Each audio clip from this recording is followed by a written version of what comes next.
Good morning, Canuck fans. Good morning, Patrick Johnson. Welcome to Canucks This Week, brought to you by Paragon Roofing, our friendly and fine sponsors, paragonroofingbc.ca. So easy.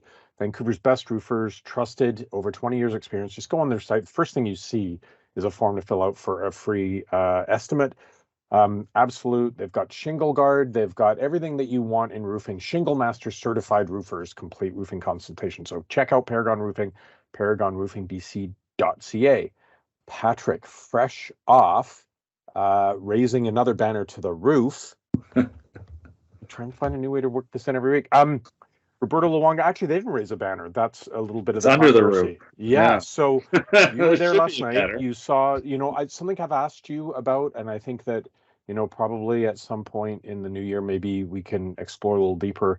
Do the Canucks have a more complicated relationship between the fans and players than any other team? Because I can't think. I don't get deep enough in the roots of other teams to know that it's an issue. Right. But when I think of everyone from Naslund, Bure, obviously the people like the Sedins are a slam dunk. Luongo, there's always like, well, he wanted out. Well, we had the recapture. Well, he said his contract sucks. So I don't know why it is that these great players always have an edge with a segment of the fan base. And I saw this yesterday, people arguing about whether he should go in the Ring of Honor or whether he should have his number retired. And there were a significant amount of people in the Canuck fan base who are like, no, he shouldn't get his number retired. Why does this happen here? I think it's because they've never won the Stanley Cup. I actually think it's really that simple. Yeah. Because, I remember the first. I've only been to St. Louis once, but the first time I went to St. Louis is the end of the 2018-19 season, and I looked around and I saw all the numbers that the St. Louis Blues had retired. And of course, this is before they'd won the Stanley Cup. That's the very spring it all happens for them. But like, here's the list. Just bear with me here. Here's the list of retired numbers in St. Louis Blues history: Al MacInnis, Bob Gassoff, Bob Plager, Barclay Plager, Brian Sutter, Brett Hull, Bernie Federico, and Chris Pronger. Now, how's that for a list of maybe shouldn't be there, but probably should be there, guys? So like, obviously there's a BC connection with the Gassoffs, right? Like, obviously we sure. know this.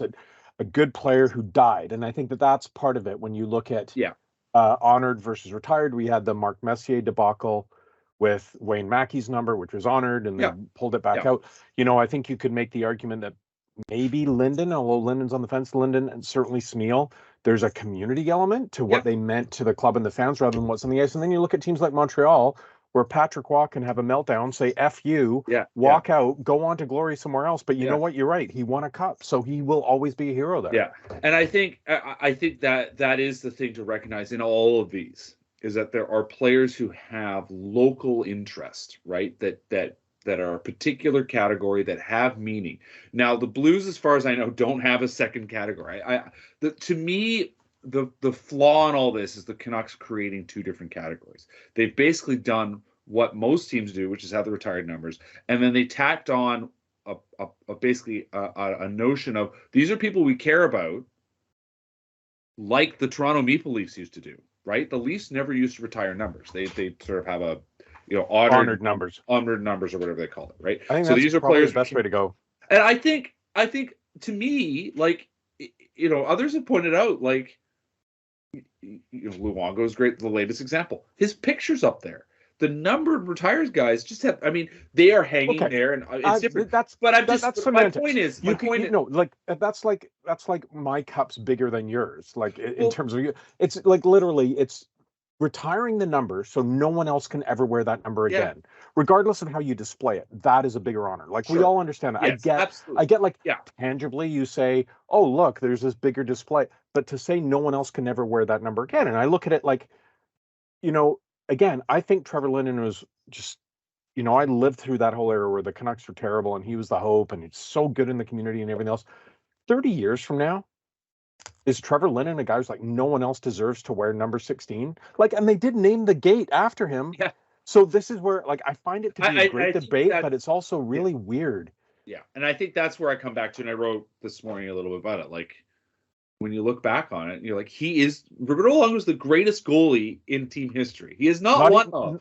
Not even close. Yeah. Not even yeah. close. Yeah. And that's the equation. And it's like, okay, Pavel Bure clearly was the most exciting right winger in team history. Henrik and Daniel Sedin are the best players in team history. Stan Smeel was like, listen, there was sort of motivation, but like honestly, looking back on it and having gotten to know Stan Smeel, like he really means a lot from that era, which was a terrible era for the most part. Trevor Linden obviously had a credible run, was the guy, was the sort of venerated leader. There's a discussion I think that's slowly kind of been happening about all that, but like in the end, he's a guy that's beloved, right? Like he represented an era of the team, and obviously there is the element of, well, you already got the Sedins up there and they were here for longer, but like Luongo was the guy. Like you ask every single one of his teammates. You ask, like Alain Vigneault said this the other day. Like it wasn't an accident that he was a captain. The Canucks actually, to their credit, which they rarely do on Luongo's captaincy, acknowledged his captaincy. And they said, listen, this guy mattered, and there was a reason why. He was incredible. He was a leader. He is one of the top goalies of all time. Like, so I'm just to lower him below where he should be. I agree with you, and I've got a tricky question for you here in a second. I'll let you think on it while I noodle on something else. I want you, rather than go through like should they have retired number one, rather than get into that, I want you to come up with, while I'm going through my point about Luongo, your Canucks Mount Rushmore. Top four names you'd put on Canucks Mount Rushmore. But the point that I would like to make about Luongo is, to me, and again, this may be my age. Luongo wasn't that long ago, but I go back to when he first joined the team.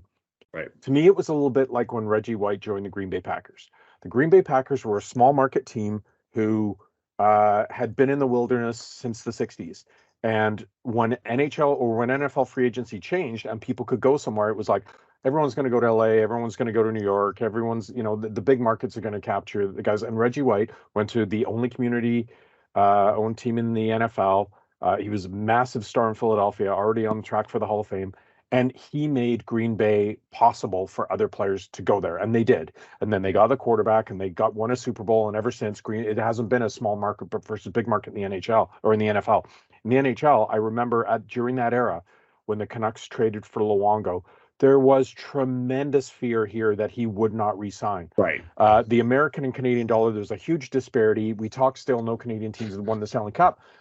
But at the time, it was like no one wants to go to a Canadian market unless it's Toronto. Even Montreal, there's pressure. There's been no success. Right. It was like, no, everyone's going to go to LA. So when Luongo came here and re-signed, it was like this acceptance that other people from around the NHL would say, hey, that's a good place to play. Right. Now, that coincided a little bit with Mike Gillis in terms of all the other accoutrements that he gave to the players to give them an advantage and trying to sell them on a project. And that then it became a more attractive place to play. Dollar coming back into at least relevancy helped. But to me, Luongo changed that conversation for the Canucks. If you look at where the team was at that point, coming out of, sort of they'd had this tremendous peak, and then they had this crash, and then the Naslund Bertuzzi built it back up again. Then there was another crash, and it didn't look like anyone wanted to come here, and he changed that for me. So I'm going to ask you, who is on your Canucks Mount Rushmore? Well, obviously, since we're talking about it, Luongo's on there. Am I allowed a 2-for-1 with the Sedins? Or do I have to pick one? No, you gotta pick one. Okay, well, we'll go with Henrik because people will look up and think it's Daniel as well. So Henrik, Luongo. I think it's perhaps projecting this point, but I'm ready to put Quinn Hughes there. And your last one is a difficult one. Because I think it comes down to Smeel or Linden for just sort of face of the franchise. Wow. That deserves a botch. Wow. And I think I'm going with Stan Smeel just because he worked for the team for 40 years. What's yours? I'm totally shocked. I thought I was going to be controversial in that I would only put Henrik in too.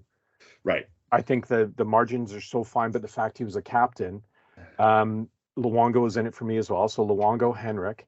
I cannot believe you just didn't. You gave no countenance to Pavel Bure, greatest I player mean, to ever it's play. Most hard. good. No, for me, I know, and this is personal. This is why I love I love this exercise. Pavel Bure, greatest. It's like it's not even close how talented he Yeah, was. it's true. I think Hughes and Pettersson will be in the conversation at the end, but at the very least, you have to get to a Stanley Cup final. I mean, I really don't count the bubble experience because Sure. under regular. So I mean, to me, it's like, what's your playoff experience for both Hughes and Pettersson? But I think they'll get there. But there could be contract stand-ups in the league. Screw you! I want to get out of this market. Right. And then we're back in the same situation. But for me, it's Henrik, Luongo, Bure for sure. And I'm going to put Sam Smeel in there. And I am, again, older gentleman that I am. I lived through that era. You could not change your team through free agency. You only, it was trades, draft and trade. That was the only way you could get players. Right. Smeel was stuck on a team with very little talent, and as a younger player at that point, he dragged them to the Stanley Cup Finals. He had his face rubbed into the board so many times by Mark Messier and those arrogant, horrendous Oilers teams. Glenn Sather with a smirk behind the bench, and Smeel never backed down ever. He took on Semenko. He went after Messier. So to me, the talent, the effort, and then what he's done afterwards, Stan Smeel for me has to be in there. So I've never heard anyone else in this conversation split the Sedins, and we both did it. So sorry, Daniel, but I love this. I love this conversation about who you would put up there, and then how much it's going to change because you do think that Pettersson and Hughes will be in that conversation. And I think you make a really strong point about what have you actually done, and I think I think going forward the question will become Hughes versus Bure. I am happy to be told that I'm wrong and that Bure should be there. I would happily take him over Hughes. I'm just looking at sort of the fact that he is committed to be here. I am projecting a little bit, like I said. I'm looking at what it's going to be in a couple of years. I'm saving money on etching. I don't want to do it twice. Yeah, to me, I mean, and again, I think whether it's a jersey retirement or you have Mount Rushmore conversations, one of my criteria, because it is very personal, what you would do as a fan, and that's why these arguments, especially if you've got beer involved, they're that's where it's the most fun. But to me, it's like, were you amongst, like, say, the top 3 players in the NHL for an extended period of time? Right. That's one of the criteria that I have, and that's where Daniel maybe loses out because I think he's in that conversation. Hughes, he's getting there. This year, up until this year, I wouldn't have said he was a top 3 player in the NHL, but certainly this year, you can make that argument. But he's will he win a Norris Trophy? That's the other thing. The Canucks for decades were left out of the major trophy conversation, and that's where when Pavel Bure came in and he won Rookie of the Year and he won goal scoring titles. That's and Henrik, like a scoring leader, winning an Art Ross, winning a Hart Trophy. Those are the serious hardware. Like, you're in an elite echelon that I think goes into it. But you know what, Patrick, you're 1,000% right when it comes down to win a Stanley Cup. Win a Stanley Cup, prove you're the best in the NHL, and that will change. So let's flip to present day. Canucks now, after great start, them being a bit up and down, they're now on a roll. We do this. How many games would you win? You look at the roll that they're on, and I know they were at home, but they beat some elite Eastern Conference teams that had a ton of talent. And just when you go through the numbers, of course, they're second in the Western Conference, also second in the NHL. Yes, they've got a few games more that they've played. They've played 3 more games than the Bruins and Rangers, who are on their heels. But their goals for, but significantly the best in the league over Detroit. Their goals against is, I think it's 4th best in the NHL. Again, you've got to factor in games played. That one works a little more in their favor. Goal differential, just like it's, they're like, So where are you with this team? Are you surprised that they can put together a string like this? Are you expecting a little more like win 2, lose 1, or do you think we're going to have a few more peaks and valleys as the season goes along? I don't know. I'm not at this point. I'm not surprised.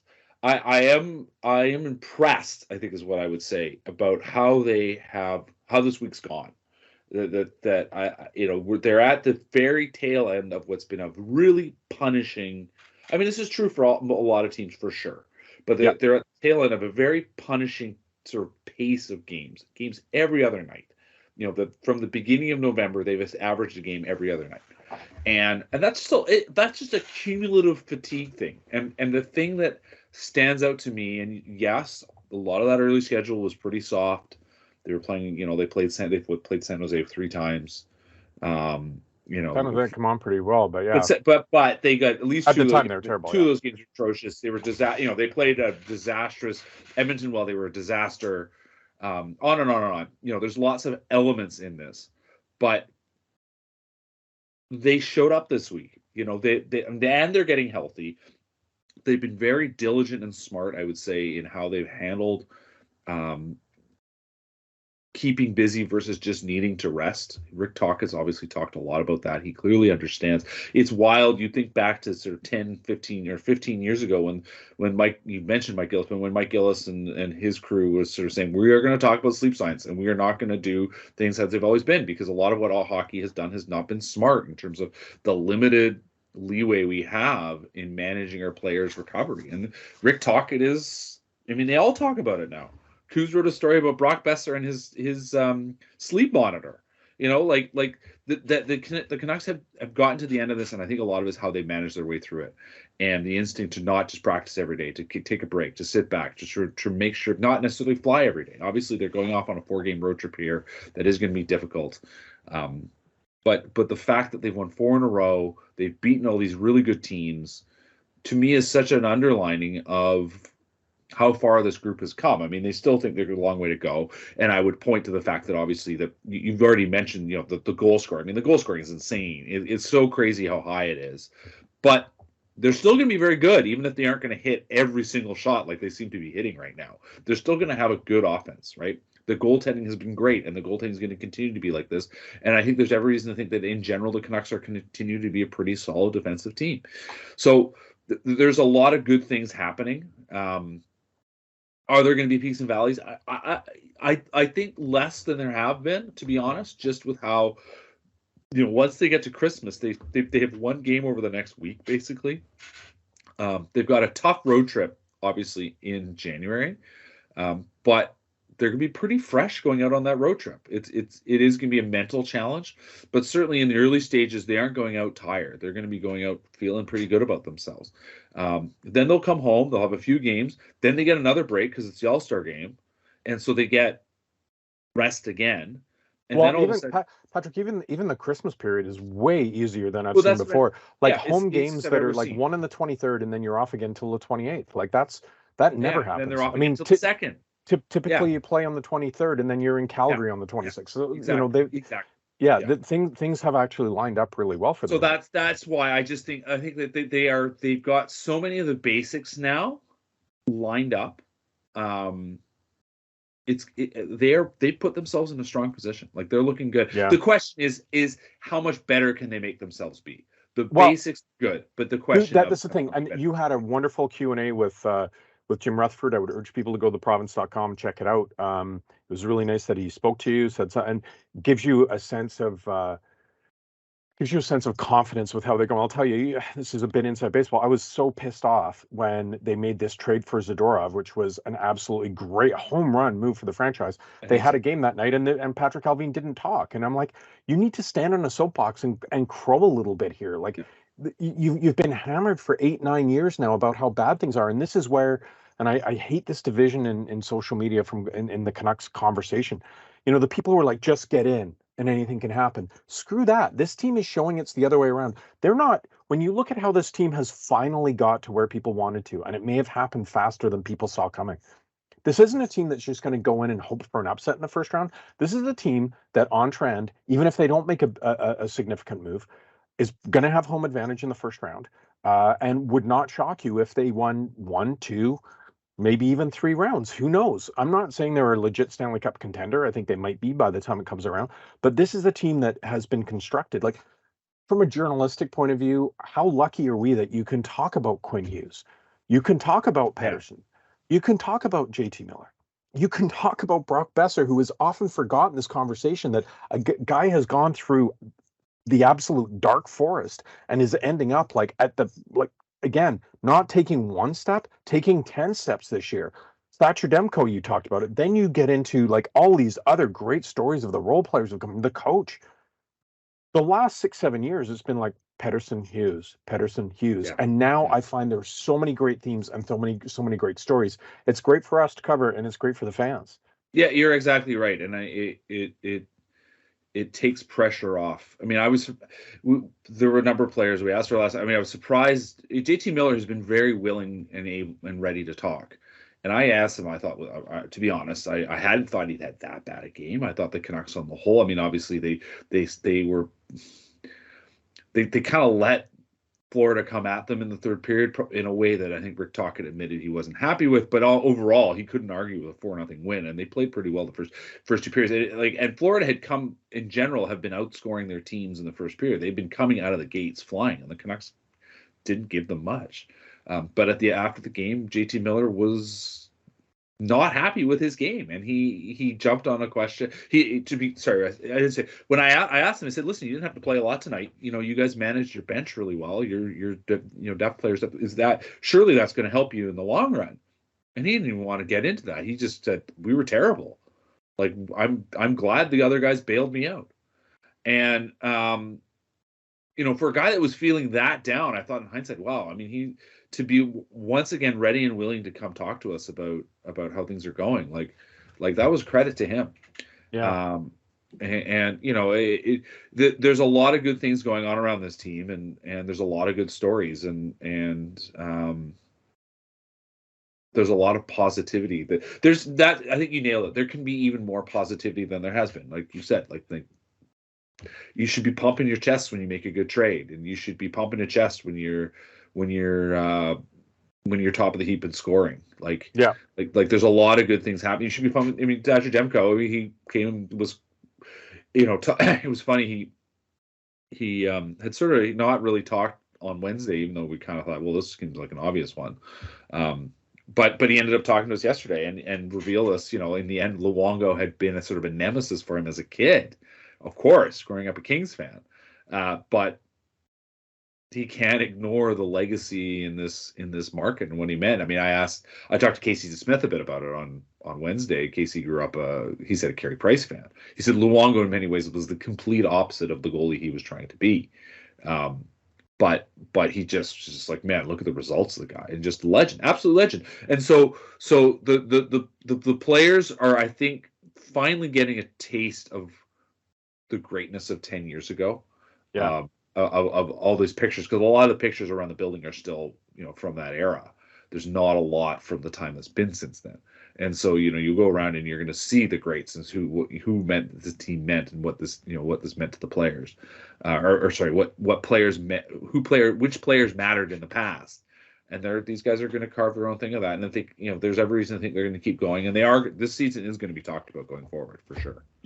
We'll finish up here quickly, but just on that point, it struck me while you were talking that if you look at so many other teams around the NHL, and obviously, like, if Connor McDavid gets hurt, then Edmonton's going to, now with the Canucks, that may be Quinn Hughes, but you talked about DeSmith. Like, if Demko was to be out for 3 weeks, or if Miller or even Pettersson was actually out for 3 weeks, this team doesn't look like it would collapse, where you're looking forward to the season and you go, oh man, if they stay healthy, I think they've got enough depth here, which is huge credit to the front office that, they're not so dependent upon one player anymore, which they maybe had been in the past.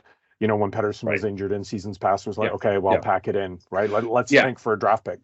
Well, and just on that point, I mean, you look at the lineup last night, and I sort of asked talk a little bit about it post game, but Pius Suter's back, like they've got all their guys. They're other than Carson Soucy, right? They've got all their guys, and Suter coming back, he played as the fourth line center. He's meant to kind of be the third line center. He's meant to be in that Bluger spot, but that Bluger, Garland, and Josh was playing so well. I asked Tocchet, I'm like, you kind of by circumstance have ended up with this kind of, it's actually quite an interesting fourth line with Di Giuseppe, Suter, and Kuzmenko.